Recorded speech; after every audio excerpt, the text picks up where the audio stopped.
¿Qué tal? Buenas noches. En esta ocasión, mi compañero Eduardo Irigoyen Arámbula Ibarra y su servidora María Guadalupe Plantillas Crespo les hablaremos sobre la didáctica del lenguaje, adquisición y desarrollo del lenguaje. Los inicios de la psicolingüística evolutiva. La aportación de Noam Chomsky al estudio de la adquisición del lenguaje fue decisiva. Consistió en abogar por una teoría formal del lenguaje, vista como un conjunto de relaciones cuasi biológicas, que constituían las bases de la estructura formal de cada una de las lenguas.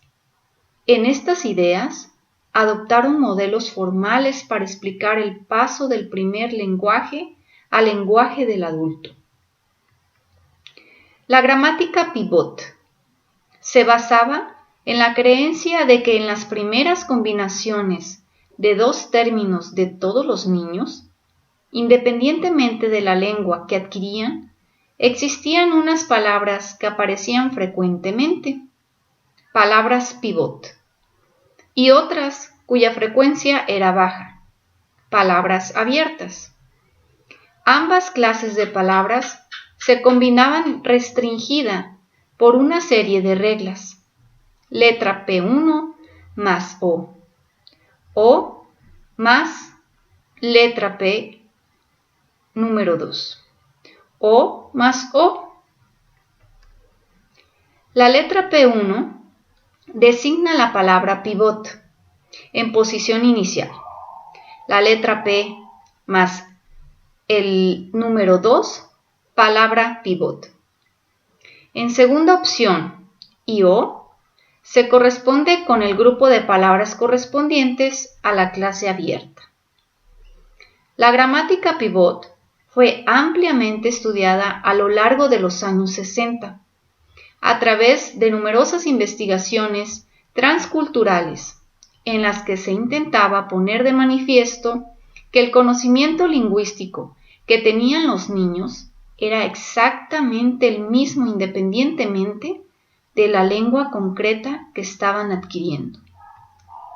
Por último, una de las críticas más importantes que recibió en aquellos años la gramática pivot se relacionó con el conocimiento que afirmaba dicha gramática. Louis Blum mostró que su hija Allison producía la combinación mamá-calcetín en dos situaciones distintas. Cuando veía el calcetín de su madre encima de la cama y cuando su madre le ponía un calcetín. En ambos casos, una descripción pivotal. De dicha producción era letra P1 más O. En relación al lenguaje, Fillmore consideró que un actor determinado podía adoptar diferentes roles en una escena determinada, de forma que cada escena o proposición quedaba caracterizada por un verbo y por un número de sintagmas nominales. Estos relacionados con el según diferentes casos: agente, objeto, entidad, poseedor, etc. Este planteamiento tuvo un enorme éxito. Roger Brown, A First Language, The Early Stage, en 1973, defendía que la gramática del caso era más potente que la gramática generativa. Esto para explicar las primeras combinaciones de dos términos y el paso a construcciones más complejas. Brown, en 1973, describió las primeras relaciones semánticas que se codificaban en las combinaciones de dos términos y estableció la siguiente clasificación. Agente-acción. Mamá corre. Acción-objeto. Tira pelota. Agente-objeto. Mamá calcetín. Entidad-atributo. Coche rojo. Entidad locativo. Silla aquí. Poseedor poseído. Mamá calcetín. Nominativo, ese coche. Jean Piaget abordó la relación entre desarrollo cognitivo y desarrollo lingüístico, afirmando la primacía de lo cognitivo sobre lo lingüístico.